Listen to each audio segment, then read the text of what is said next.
My heart raced harder than I ever thought it could when I got that call from Celine at 67. "Mom, we don't have room for you anymore." The words cut like a blade. Rejection from the one I raised, betrayal. I had been a mother, a mentor, a friend, and now I was invisible. What happened next? My voice still shakes when I tell it. My name is Loretta Quinn, and this is the story of how I lost everything I loved, and how, in silence, I reclaimed something far more powerful. They say a mother's love is unconditional, but no one ever talks about what happens when that love becomes inconvenient. For most of my adult life, I lived in a small town in Oregon called Alderbrook. It smelled of cedar wood and quiet rains. I taught literature at the local high school for 33 years, and I poured every ounce of myself into raising Celine. She was my only child, my star, the one I built my life around after my husband died young, too young, from a heart attack on our 23rd wedding anniversary. When Celine married Thatcher Ross, I smiled. He was tall, articulate, a consultant who shook hands too firmly and looked through people more than at them. But she loved him, and I wanted to believe that he would protect her. I didn't realize then how much of her he would take for himself. They had 2 children, Milo and Iris, my reasons to breathe. For years, I was part of everything. School pickups, bedtime stories, Sunday pancakes. I had a key to their home and a seat at every dinner. But slowly I noticed the tone shift.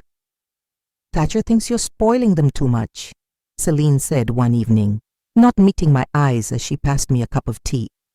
I laughed it off, but something cracked. Thatcher never spoke these things to me directly. He used Celine like a ventriloquist dummy. And Celine, she went along, she changed, bit by bit. One day I came over to drop off a book I'd promised Iris, a collection of fairy tales I used to read to Celine at that age. The door was locked. No answer. I called, and Celine's voice was distant, curt. "Oh, we're actually in the middle of something. Maybe next week." Next week didn't come. They say the ground doesn't suddenly give way beneath your feet. It erodes slowly, silently, until one day you're in free fall, and no one hears you scream. At first, I thought I was imagining things. The invitations stopped coming, not just for birthdays, but for ordinary days. No more movie nights with Milo, no more garden walks with Iris. I began to feel like a guest in their lives instead of the woman who helped build them. One weekend, I arrived with fresh blueberry scones, Milo's favorite, and a small scarf I'd crocheted for Iris. I knocked, waited. Celine answered, and her smile was paper thin. "Thatcher doesn't want them eating sweets right now, and Iris has outgrown homemade things." Homemade things. As if love had an expiration date. Inside the house, I could hear Milo's voice rising from the basement, shouting at some game. Iris walked past the doorway and didn't even glance at me. That was the moment I knew I was being gently erased. I tried talking to Celine. "I don't know what's happening," I said, my voice cracking. "You used to call me every day." She looked up from her phone, sighed. "You're too intense, Mom. You make them uncomfortable sometimes." Them. As if I were an outsider, a stranger who had overstayed her welcome. It wasn't long before the comments became colder. "Maybe give them some space. Don't bring up the past so much. It's not healthy. You're retired now. Maybe you need something else to do." I had something. I had them. I had always had them, or so I thought. It's strange how rejection doesn't always arrive with a bang. Sometimes it trickles in like a slow leak from a ceiling, until one day you look up and realize the whole roof has rotted above you. I needed someone to talk to make sense of the coldness that had crept into my daughter's voice, the emptiness left behind by 2 grandchildren who now barely looked at me. So I turned to the one person I trusted outside that house. Judith Marin, Jude, as everyone called her. We had been friends since college, both English majors who never outgrew the smell of old books and late-night wine. Jude was vibrant, the kind of woman who wore statement earrings and always had a story to tell. She made loneliness feel temporary. And so, one crisp Tuesday morning over chamomile tea, I told her everything. "I think Celine is pushing me out," I whispered. "It's like I've become an inconvenience." Jude listened, nodded, and frowned at all the right moments. She even reached for my hand. "That's awful, Lo. You've given your life to that girl. What's she thinking?" Her words warmed me until they didn't. 3 days later, I got a text from Celine. "Did you really tell Jude that I'm a bad mother?" I stood frozen in my kitchen. I hadn't said that. Not in those words. I called her immediately, but she didn't answer. The next day, Thatcher responded instead. Cold, clipped. "Please refrain from spreading gossip. It's damaging to the kids." Jude denied it, of course. "Oh, God, Loretta, I would never. She must have twisted your words."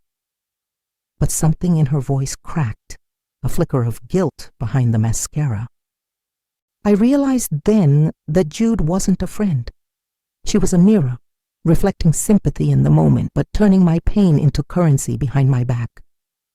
I had trusted her with the deepest wound of my life, and she sold it for social points at a dinner party. The final blow didn't come with screaming or a door slammed shut. It came in a neatly folded piece of paper left on my nightstand. I had moved into their guest room temporarily after a minor knee surgery, just until I healed. At least that's what I was told. The letter had no greeting, no warmth, just words that bled. "This arrangement is no longer working. We believe it's time for you to explore other living options. You have until the end of the week to make arrangements. Please respect our boundaries going forward." It wasn't signed, but the envelope smelled faintly of Thatcher's cologne. I sat on the edge of the bed, my chest hollow. I could hear Iris giggling in the hallway, Milo shouting into his headset. Life continuing, while I was being exiled from it. Selena never came to speak with me directly. She avoided my eyes at dinner that night.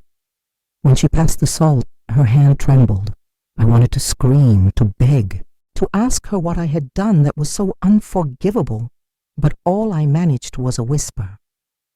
"You're really doing this?" She didn't respond. She just got up and left the table. That night I packed in silence. Folded clothes with hands that once held her through fevered nights. Zipped bags that once carried her ballet shoes, her college dorm supplies, her wedding veil. I slept in the car, my old Volvo, parked 2 houses down so the neighbors wouldn't talk. The next morning, the curtains in their front window were shut tight. It hit me then, not like a crash, but like a slow drowning. This wasn't temporary. This wasn't a fight. It was a choice, and they had chosen a life without me in it. I spent 3 nights in that car. 3 long, bitter nights parked beneath a flickering street lamp, watching the home I helped build go dark 1 room at a time. I wrapped myself in an old quilt, the same one Celine had slept under when she was a child. It still smelled faintly of lavender. Or maybe that was just my memory, reaching for comfort. I didn't cry, not the way people expect. I sat in silence, staring at the empty driveway, waiting for a sign, any sign, that someone might open the door and call me back. None came. The mornings were worse. My body ached from the cramped seat. My breath fogged up the windows, and I wiped them with trembling hands. I looked like a ghost behind glass. People walked their dogs, jogged past me. No one asked if I was okay. No one saw me. Once, Iris came out with Thatcher, her tiny backpack bouncing. She looked at the Volvo, then up at him. He quickly turned her away. Even the smallest hand had been taught to unsee me. I ate apples, old crackers, drank water from a bottle I kept refilling at a gas station nearby. And when I needed the restroom, I went into the same cafe where I used to take Celine after school. They didn't recognize me, or pretended not to. That was when I realized being unwanted wasn't the hardest part. It was being forgotten. There's a certain kind of pain that settles in your bones when you realize you've become scenery, something people glance at, then look away from. By the fourth morning, I stopped looking at the house. I stared into the rearview mirror instead, and for the first time, I didn't see a mother or a grandmother. I saw a woman who had been erased, and I knew if I wanted to survive this, I had to remember who I was before they rewrote me. The day I left Alderbrook was gray, not stormy, not bright. Just a quiet, overcast sky that mirrored the stillness in my chest. I drove with no destination in mind. The road hummed beneath the tires. It was the same highway I used to take on family road trips, the one Selene used to fall asleep on while clutching her stuffed lion. The same road that now carried me away from everything I thought was mine. I ended up in a coastal town called Briar Shoals. It was the kind of place people only pass through on their way to somewhere else. But I didn't want to be on the way. I wanted to stop. I rented a tiny one-bedroom unit above a closed-down bookstore. The landlord was an older man named Eli, who didn't ask questions, just handed me the keys and said, "Don't worry, it's quiet here." Quiet was exactly what I needed. At first the days blurred. I cleaned obsessively, cooked meals for one. I read through old journals, the ones I'd kept hidden in shoeboxes marked tax stuff. I found pieces of myself I hadn't touched in decades. Poems, lesson plans, unsent letters to my late husband. Then one morning, I wandered into the town library. It smelled like cedar shelves and forgotten dreams. A man behind the counter looked up. "You new here?" he asked. His name was Gareth. Mid-50s, soft voice, a touch of paint on his fingers from helping restore the children's section. "I used to be a teacher," I said, unsure why I felt the need to justify my presence. "Then you belong here," he replied without hesitation. That simple sentence cracked something open. I started helping out, cataloging books, reading to children. The librarian gave me a drawer in the back, "For your tea and your pens." I hadn't had a drawer of my own in years. One afternoon, a little girl asked me, "Are you a grandma?" I smiled for the first time in weeks. "Yes, I am." She handed me a crayon drawing of a house with flowers in front. "You can keep it." I taped it above the borrowed drawer, and that night, for the first time since being thrown out, I didn't fall asleep in tears. I fell asleep in hope. I didn't plan on watching them fall. But sometimes justice doesn't need an audience. It only needs time. A few months after settling in Briar Shoals, I received a message on an old email I hadn't checked in ages. It was from Marcy, a former neighbor in Alderbrook. "Just thought you should know. Thatcher was laid off. Some kind of scandal at the firm. And Celine's been staying at her sister-in-law's." I stared at the screen for a long while. Not because I felt vindicated, but because I felt nothing. No heat, no triumph, just a strange stillness, like a wound that had finally stopped bleeding. Curiosity got the better of me. I searched online and found what Marcy meant. Headlines, a quiet financial investigation. Ross and Valen Holdings under internal audit, layoffs, relocation, silence. Celine hadn't reached out, neither had Thatcher, but I knew deep down they were unraveling. In Briar Shoals, life moved gently. I baked again, pies and scones that I left on the library counter for anyone to take. I even adopted a senior cat named Juniper, who took to sleeping on my lap as I read by the window. One evening, I sat on a bench facing the sea, waves whispering secrets I no longer needed to understand. A couple walked past me, young, holding hands, bickering softly about something trivial. They reminded me of Celine and Thatcher back in the beginning, before the ambition, before the coldness. I thought of Celine then, not with anger but with distance. She had chosen a life where control mattered more than connection, where appearance beat out truth, and now she was reaping the fruit of that soil. But I didn't need revenge. That wasn't mine to carry. What I had finally was peace, and the quiet knowing that sometimes the greatest justice comes not from fighting back, but from simply stepping away and letting the weight of their choices sink in without you. It happened on a Thursday. The sky was golden, the kind of evening that makes you believe the world hasn't forgotten how to be beautiful. I was at the local bakery, Wren's Oven, a quiet little place with cinnamon in the air and handwritten chalkboard menus. I went there every week for a slice of peach cobbler and a moment of stillness. I was about to leave when I heard someone behind me say, softly, "Grandma?" My hand froze on the door handle. I turned slowly, afraid it was a hallucination. But there she was, Iris, taller now, more grown up than I remembered. Her curls pulled back into a ponytail, her eyes wide and wet. She stepped forward, hesitant. "I thought it was you. I've looked." I couldn't speak. My throat was suddenly full of years I had buried. She hugged me just like that, tight, real, no conditions. "I missed you," she whispered. Milo too. We sat at a corner table. She told me everything, how Thatcher had become cold, angry, and distant after losing his job, how Celine was working 2 part-time jobs, how the house felt like a closed mouth, tense and silent. "I asked about you," she said. "Mom said you didn't want to be part of our lives anymore." I looked at her and saw the lie unraveling. "I never left you," I said. "I was pushed out." She nodded. "I know I didn't then, but I do now." Iris took out a small bracelet from her backpack. It had beads, clumsy, colorful, clearly handmade. "I made it when I was 10. I kept it. I want you to have it." That bracelet felt heavier than gold. 2 weeks later, Milo came.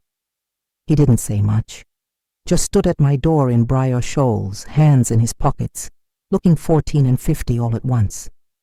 His voice cracked when he said, "I'm sorry, Grandma." I held him without asking for details. Sometimes love doesn't need them, and in that embrace, something stitched back together. Not perfectly, not like before, but enough. Enough to begin again. After Iris and Milo left, I sat in my quiet apartment with the bracelet on my wrist and Juniper curled beside me. I stared at a blank sheet of paper for hours, and then I began to write. Not because I needed closure, but because I deserved to be the one to finish my own story. The letter was addressed to Celine. I'm not writing to accuse or to beg. I'm writing to tell you that I forgive you. Not because what happened was small, it wasn't, but because I no longer want to carry the weight of your silence. You chose to remove me from your life. You let someone else dictate how love should look, how family should behave, and how easily a mother can be discarded. I survived that. And in surviving, I found something you may never know. Peace that isn't dependent on anyone else's permission. If you wish to reconnect, it won't be on old terms. I won't return to a house that made me feel small. I won't chase what doesn't want to be caught. But I will welcome you if you come with truce. Until then, I'm living, fully, quietly, and without apology. I sealed the envelope, walked it to the post office, and mailed it without hesitation. That night, I slept with the windows open. The sea air filled the room. I breathed deeply, no longer afraid of the quiet, because it no longer meant being forgotten. It meant I was free. Sometimes revenge doesn't come in the form of confrontation. It doesn't shout. It doesn't burn bridges. It simply walks away, letting the absence echo louder than any scream could. I never heard back from Celine. Maybe she read the letter and wept. Maybe she scoffed. Maybe she tucked it into a drawer next to bills and receipts and forgotten apologies.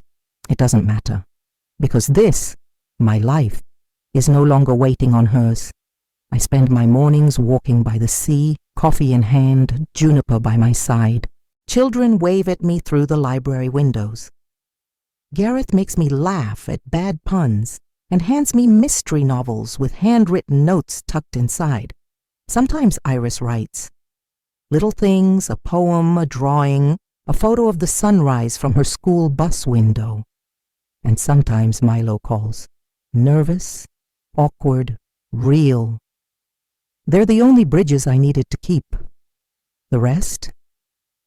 I let it fall into the ocean behind me, and that was my revenge.